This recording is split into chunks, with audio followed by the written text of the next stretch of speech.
Antes de tudo, vamos orar. Quero que você curve sua cabeça, por gentileza. Que você estenda suas mãos para cá e comece a me abençoar neste momento. Pai, que a sua verdade seja revelada a nós, Senhor. Deus, que a tua palavra, Deus, ela possa ecoar, Senhor, em mim.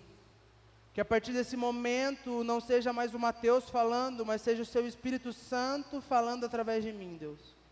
Eu peço, Senhor, que o Senhor venha com o seu poder, Senhor, e com a tua graça, Pai, porque não é sobre mim, não é sobre o meu nome, não é para a minha glória, mas é para a tua glória, Senhor, para que o seu nome seja engrandecido, Pai.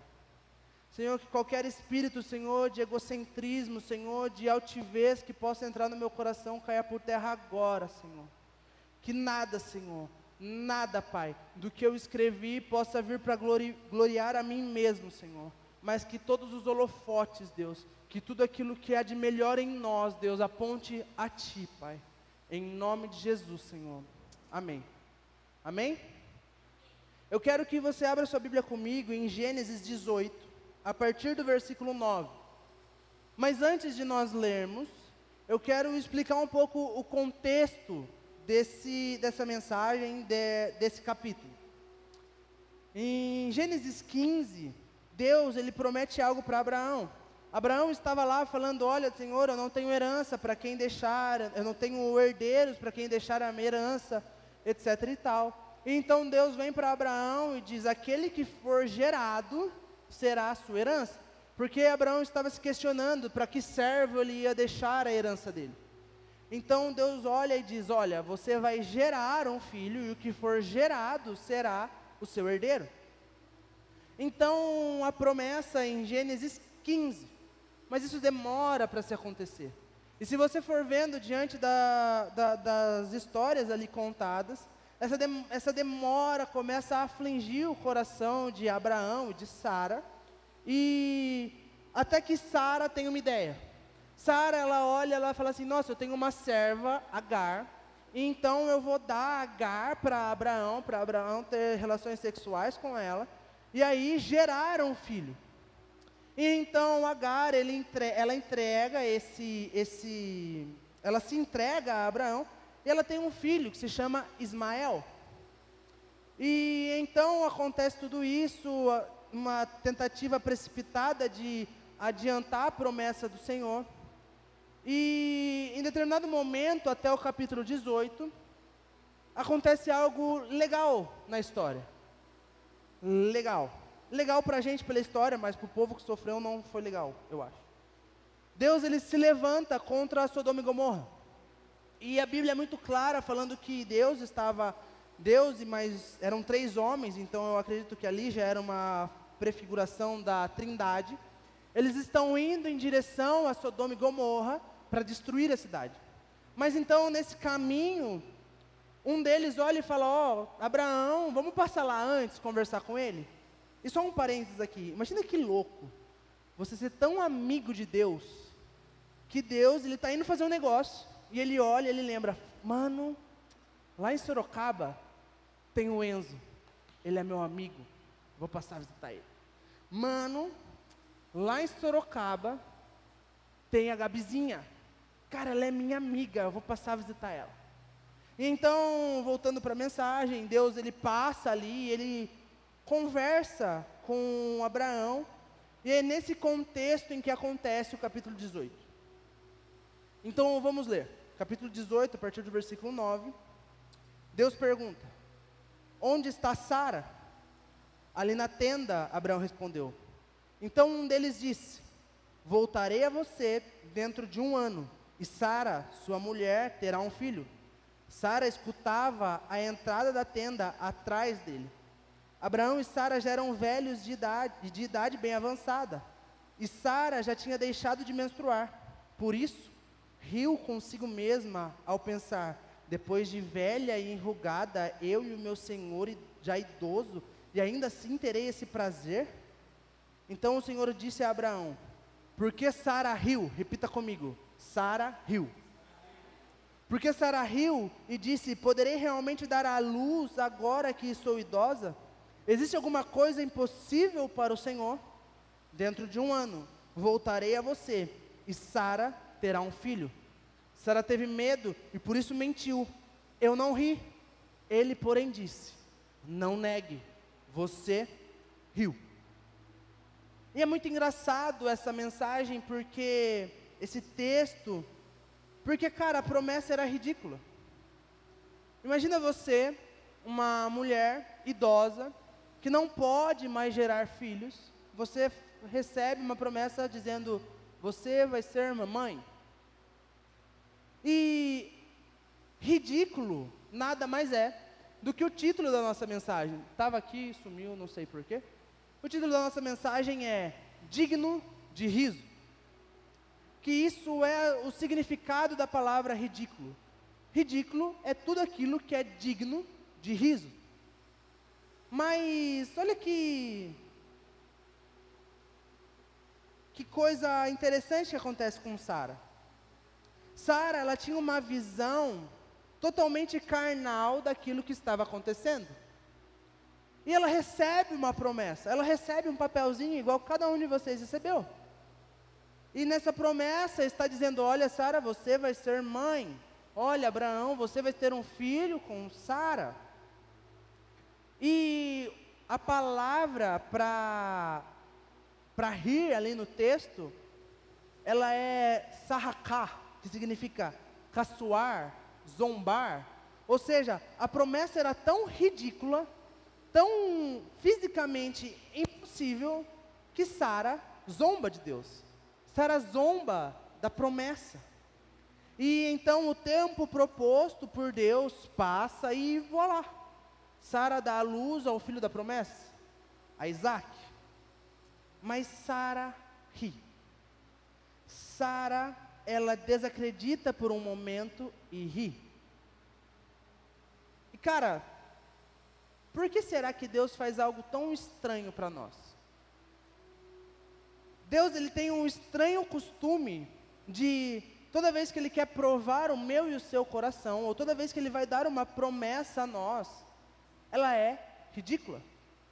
Ela é uma promessa que nos nossos olhos, ela é tão difícil de se cumprir, que ela é impossível.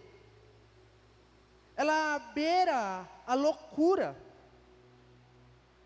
Mas por que Deus usa disso? Por qual motivo Deus usa esse meio para que eu e você sejamos justificados? Cara, João Batista, Isaías profetiza sobre João Batista. Fala que seria aquele que prepararia o caminho para o Senhor. E então João Batista nasce, e ele já quebra uma tradição, uma cultura da época, porque na época era comum o filho ter o nome do pai, e ele nasce como João, que não era o nome do pai dele, eu não me recordo o nome do pai dele, se eu não me engano é Simeão, posso estar enganado, eu acho que eu estou. Mas o pai dele era sacerdote, era um cara que tinha um nível social e econômico alto. Mas João Batista, como o herdeiro, ele poderia possuir tudo isso. Era muito comum um filho seguir a mesma profissão do pai. José era carpinteiro, Jesus também. Mas por que João Batista, ele podendo ter acesso, ele podendo ter poder, ele podendo ter riqueza, ele podendo ter status, ele abandona tudo? Porque ele soube guardar a promessa. João Batista, ele era aquele com qual Isaías se referia como aquele que prepararia o caminho para o Senhor. E ele larga tudo, e ele vai viver o ridículo. E na noite de hoje, eu quero inspirar você a ser ridículo. Na noite de hoje, eu quero inspirar você a ser uma pessoa digna de riso. Porque, cara, eu tenho muitas palavras sobre a minha vida. Palavras sobre pregar em outras línguas, pregar fora do país, etc e tal, mas eu não sou uma pessoa poliglota. Eu sei falar o português, o inglês, o espanhol, muito do meia boca. Mas por que é tão difícil acreditar? porque foge do nosso controle. E a pergunta que eu quero falar hoje para vocês, perguntar hoje para vocês é: o quão ridículo é a sua promessa? Ou melhor, como você está guardando a sua promessa? Com os olhos da fé ou olhos humanos? Como nós temos cultivado a promessa do Senhor em nós? E eu quero dar um exemplo para vocês. Em Juízes 6, nós encontramos a história de Gideão. E o contexto daquela história é: o povo se entregou a outros deuses, se entregou à idolatria. E o Senhor, para trazer juízo sobre o povo, Ele entrega Israel nas mãos dos midianitas. E os midianitas tinham uma estratégia de guerra muito cruel. Eles esperavam os campos crescerem, a colheita dar seus frutos, e então, durante esse tempo de colheita, eles iam e eles saqueavam tudo o que havia para colher. Eles colhiam no lugar dos israelitas e o povo começou a passar fome. E então o povo começou a se humilhar diante de Deus e começou a buscar o Senhor. E o Senhor tem o seu coração, se compadece do povo, e então Ele libera uma voz profética falando: assim como no Egito o Senhor livrou vocês, também Ele livrará vocês das mãos dos midianitas. Mas Gideão, ele ouve tudo aquilo, e a palavra diz que ele vai para um lagar. O lagar, ele era um lugar onde se processava a uva. Mas a palavra fala que ele estava num lagar, debulhando trigo. Ou seja, ele estava fugindo dos midianitas que iriam roubar a colheita dele. E quando o Senhor chega para Gideão, a primeira coisa que ele olha para Gideão e fala é: guerreiro poderoso. Pô, literalmente um cara que estava fugindo. Guerreiro poderoso. Parece que não condiz. Parece que soa um pouco ridículo tudo isso. Então imagina você sai na rua e falam que um pitbull está solta. Cara, eu não sei vocês, mas eu sou meio cabreiro com cachorro, e principalmente cachorro que eu não conheço. Falar: mano, um pitbull está solta. Eu não sei vocês, mas eu corro. Eu não sei vocês, mas eu vou entrar no primeiro lugar que tiver um portão para me proteger. E aí, nesse instinto meu de fugir, de não querer lutar, Deus chega para mim e fala: Mateus, você é um guerreiro poderoso. Como? Eu estou sendo um covarde, eu estou fugindo. Mas então Deus traz isso. E aí começa uma autorridicularização de Gideão. Gideão começa a dar desculpas. E ele fala: Senhor, mas se você vai fazer tudo isso e através da minha vida, como? Eu sou da tribo de Manassés. Manassés era a menor tribo de Israel. Devido à divisão, de um ficar a leste do Rio Jordão, outro a oeste, eles eram considerados meia tribo, de tão pequena que eles eram. Nas tribos ali, eles eram divididos por clãs, por famílias. E ele fala: o meu clã, o clã da minha família, é o menos importante. E ainda, de dentro ali da minha família, dos que já são menos importantes, eu sou o menor. Como o Senhor vai fazer tudo isso? E o Senhor insiste. O Senhor fala: olha, cara, não é por quem você é, por aquilo que você vê. E então ele acredita, mais ou menos. E ele: beleza, Deus, então se o Senhor está comigo, se o Senhor vai fazer tudo isso, vai cumprir essa promessa ridícula na minha vida, vamos fazer umas provas. Aqui, ó, primeiro, eu até anotei porque eu sempre confundo a ordem. Primeiro ele olha e ele coloca um orvalhozinho lá no meio do gramado e fala: Deus, se o Senhor está comigo e a gente vai ganhar essa guerra, então molha o orvalho durante a noite, mas deixa todo em volta seco. E acontece.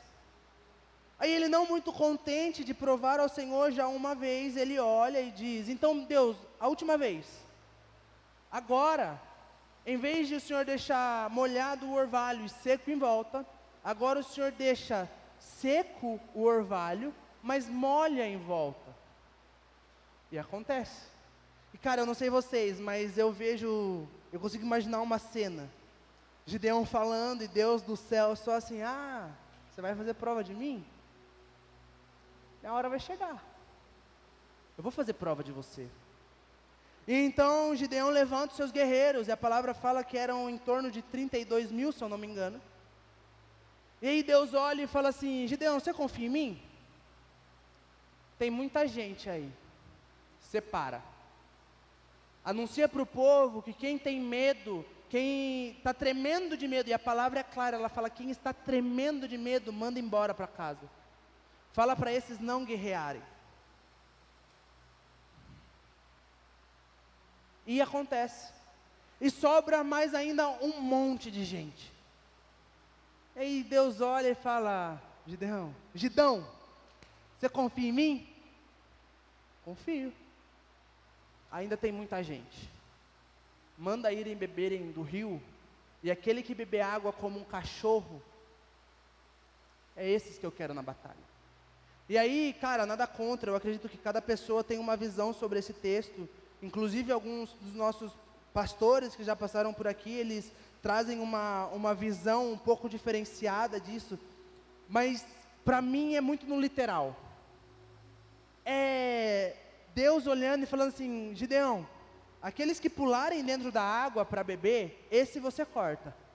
Mas aqueles que fizerem igual cachorro, mano, que vergonha alheia de ter que imitar isso. Nossa, eu estou muito constrangido em fazer isso. Aqueles que agacharem, de 4 aqui, ó, e beberem como um cachorro, lambendo a água, é esse que eu quero para a batalha. E cara, se eu, para fazer isso para poucas pessoas, eu fiquei constrangido, imagina a vergonha alheia que esses caras tiveram em fazer isso. O que o Senhor estava dizendo indiretamente? Para mim é aquilo que Jesus fala, lá na frente nos evangelhos, fala: aquele que se lançar à rocha, será feito em pedaços. Mas aqueles que não se lançarem, a pedra virá sobre eles, e esses ficarão como pó. Sabe, Gideão e o povo não tinham entendido ainda aquele entregar total ao Senhor, aquele auto-humilhar-se voluntariamente a Deus. Então Deus precisou moer eles no mais extremo da humilhação, imitando cachorro. E cara, sobra 300. Imagina a gente numa guerra, e eu olhar para vocês e falar: gente, nós somos em poucas pessoas aqui, nós vamos para uma guerra, e nós vamos enfrentar 2.000 pessoas, e pela glória do Senhor nós vamos vencer. Humanamente falando, você olharia para mim e falaria o quê?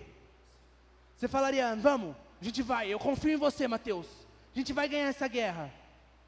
Ou você olharia para mim e diria: cara, você usou que droga? São 2.000 contra a gente? Pouquinho.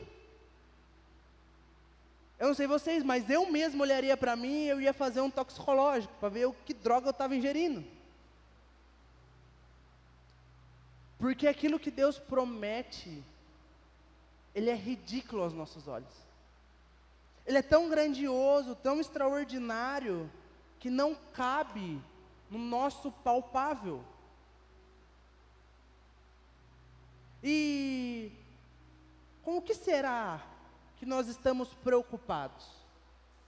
Nós estamos preocupados em cumprir aquilo que Deus prometeu, em trilhar os passos para alcançar aquilo que Deus prometeu? Ou nós estamos preocupados com a nossa imagem? Ou nós estamos preocupados com o que os outros vão pensar? Cara, mas se eu levantar agora do meu lugar e orar por aquela pessoa que Deus colocou no meu coração, o que essa pessoa vai pensar de mim? O que as pessoas vão dizer? Cara, se agora eu levantar e dar 3 piruetas, porque Deus me mandou, o que as pessoas vão fazer? O que as pessoas vão pensar? Sabe, cara, essa necessidade de um cuidado com a nossa imagem, ela não é nada mais nada menos daquilo que o mundo colocou em nós. Grandes homens de Deus não se preocuparam com as suas próprias imagens para trazer a presença. Sabe, cara, Davi, naquilo que já está há algum tempo queimando no meu coração, ele faz um voto com Deus, ele fala: Senhor, eu não darei descanso aos meus olhos, eu não me deitarei novamente na minha cama, até que a sua presença seja trazida de volta ao seu povo. E então a arca da aliança, que simbolizava a presença de Deus, ele vai lá e ele busca de volta dos filisteus a arca, e ele, vou pular a parte que Uzá é morto, já em Obed-edom, e ele traz a arca de Obed-edom até a cidade. E a palavra fala que aquele homem, a cada 6 passos, ele sacrificava. Imagina o nível, a quantidade de sujeira que devia ter na roupa desse cara. Na minha cabeça eu consigo imaginar ele coberto de sangue. A palavra diz em 2 Samuel 6, que era aparente nele a sua vestimenta de éfode. O que é essa vestimenta? Era uma vestimenta que ele usava por dentro dos trajes reais, ou seja, era uma roupa íntima, era como a minha cueca. Então imagina um rei dançando e a cuequinha dele aparecendo. E ele vinha dançando diante do Senhor. Se nessa dancinha eu já vi olhinhos falando: meu Deus, que vergonha alheia. Imagina um rei. Então o rei, como Davi, alto em um poderio bélico, em que o povo cantava: não, Saul matou milhares, mas Davi matou dezenas de milhares. Esse homem, ele se humilha na presença de Deus. Ele se lança sobre essa rocha. Mas então, Mical, a sua esposa, ela na sacada, olhando o rei entrar, ela olha para Davi e fala: nossa, rei, bonito, hein? Belezinha o que você está fazendo. Muito bonito você deixar ali, você se expor tanto diante das suas servas, dos teus servos. Você se despindo, se humilhando na frente do povo. Mas é aí uma chave que Davi tem, que nós ainda não entendemos, que eu ainda não entendi. Davi, ele olha e fala: cara, eu não fiz isso para homens, eu fiz isso para o meu Deus. E quantas vezes for necessário, eu vou me humilhar, e me humilhar cada vez mais. Me humilhar cada vez mais diante da presença do Senhor. Sabe, aquilo que nós recebemos como promessa, que pode parecer loucura, é muito importante a forma como nós guardamos ela. Nós estamos guardando com olhos carnais de: Senhor, é impossível. Ou com olhos da fé de: Deus, mesmo sendo loucura, eu confio em você. Eu confio que a promessa ela vai se cumprir. Há uma necessidade em nós de guardarmos essa promessa com fé. E cara, nesse momento é você e Deus. Eu quero que você feche seu olho agora e que você comece a orar para o Senhor, para Ele te lembrar de tudo aquilo que Ele já te prometeu e que ainda soa como ridículo. Comece a orar ao Senhor, que o Senhor traga à sua memória tudo aquilo que Ele já falou sobre a sua vida, mas que ainda parece tão distante. Senhor, eu peço, Deus, que o Senhor traga a memória, Deus, de cada um aqui, Pai. Senhor, como um sopro, Deus, faça com que se lembrem daquilo que o Senhor já prometeu. Faça, Senhor, com que eles se lembrem de, mesmo parecendo distante, mesmo parecendo impossível, foi o Senhor que prometeu, e não há nada impossível a Deus. Amém.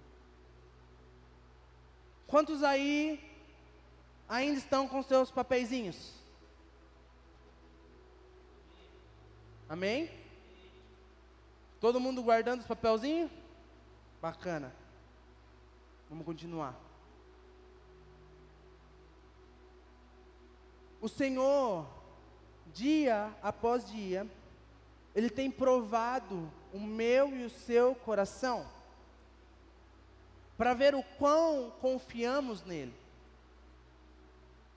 Sabe, eu não sei vocês, mas algo que eu tenho sentido em Deus é que parece que, se nós não estamos entregando algo, parece que a presença não se manifesta. A primeira palavra que Deus fala a Abraão, quando ele vai entregar uma promessa, é: sai. Sai da sua terra, sai da sua parentela. Sabe, cara, não existe promessa sem sacrifício. Não existe promessa sem você abrir mão de algo. Eu não sei o que Deus está trabalhando no seu coração, mas eu profetizo hoje que essa decisão vai ser tomada, que você vai abrir mão de muitas coisas para viver aquilo que Deus já prometeu para você. Quantas pessoas nós não vemos que têm promessas de altos lugares, que o Senhor vem e fala: olha, eu te tirei de trás das malhadas, olha, eu vou te dar um lugar de exposição. Perdão. E isso é para a minha vida, porque eu também recebi essas palavras, e quanto eu não as neguei. Sabe, cara, Deus está nos levando a um lugar da habitação da presença dEle, um lugar onde exige um desprendimento racional de quem nós somos, para que nós possamos experimentar do sobrenatural de Deus. Hoje é um dia de, além de ser digno de riso, é de relembrar tudo aquilo que Deus prometeu. É aquilo que o Senhor te entregou no seu secreto. Sabe, quando algo está no nosso alcance, cara, possivelmente Deus não está ali. Quando é algo que foge de quem nós somos, foge do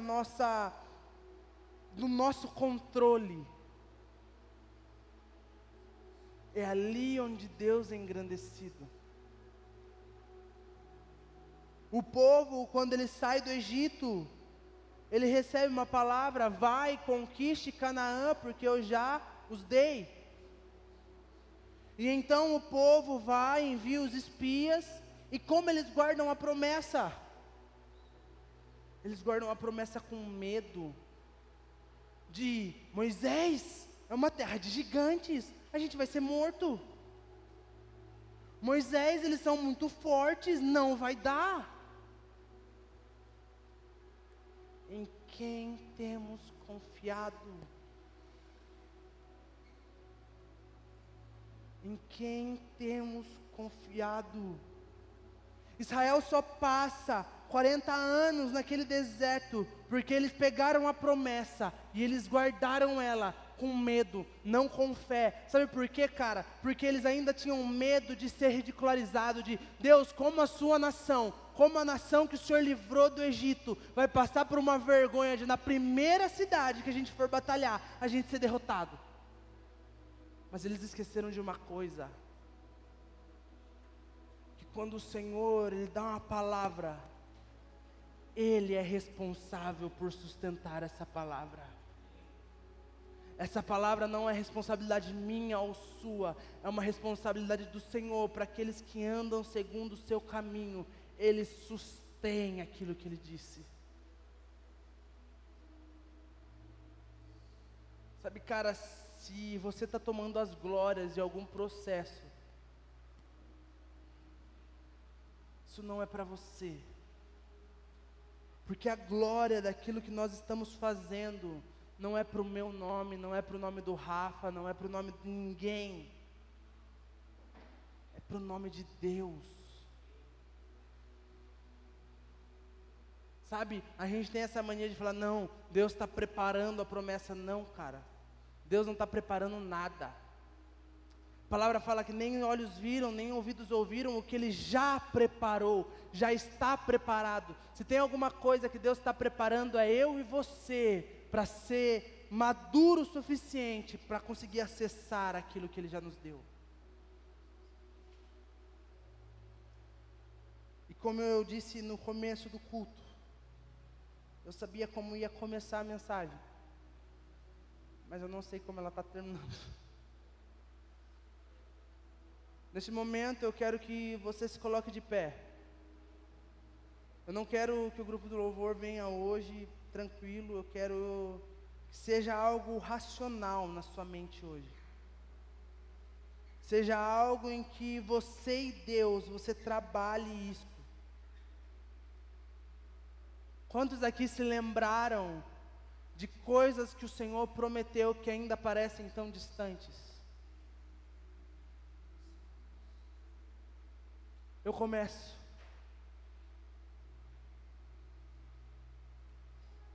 É tão distante, cara, mas não sou eu que sustento essa palavra, é Ele, é o Senhor que sustenta aquilo que Ele prometeu. Feche seus olhos no seu lugar. Pai, que neste momento o Senhor traga, Deus, uma confiança em Ti nos corações, Jesus.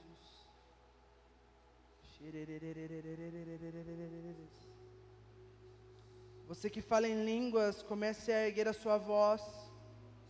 Você que tem dom de profecia, comece a profetizar neste momento. Comece a profetizar pelo Espírito do Senhor. Você que flui com dança, você que flui com arte, comece a fazer agora aquilo que o Senhor ministra no seu coração. Mais, Senhor, nós ansiamos pela Tua presença nesse ambiente.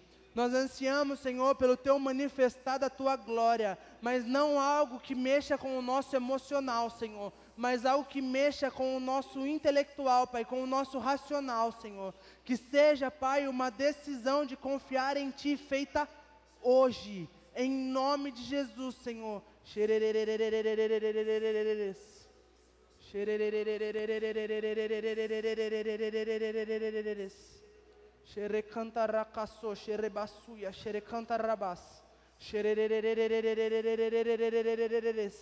Comece a fluir neste momento, mais. Você é livre neste momento, se você quiser se ajoelhar, se você quiser vir aos pés aqui do altar, venha. Se você quiser pedir para alguém para orar contigo, faça. Você é livre neste momento. Acesse, peça para que passe pelo processo de amadurecimento na presença de Deus, para que você possa viver aquilo que Ele já te prometeu.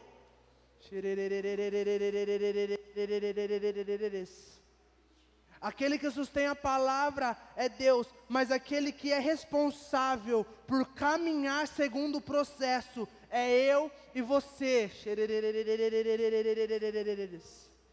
Xerecantaracaçô, xerebassuia, xerecantarabás.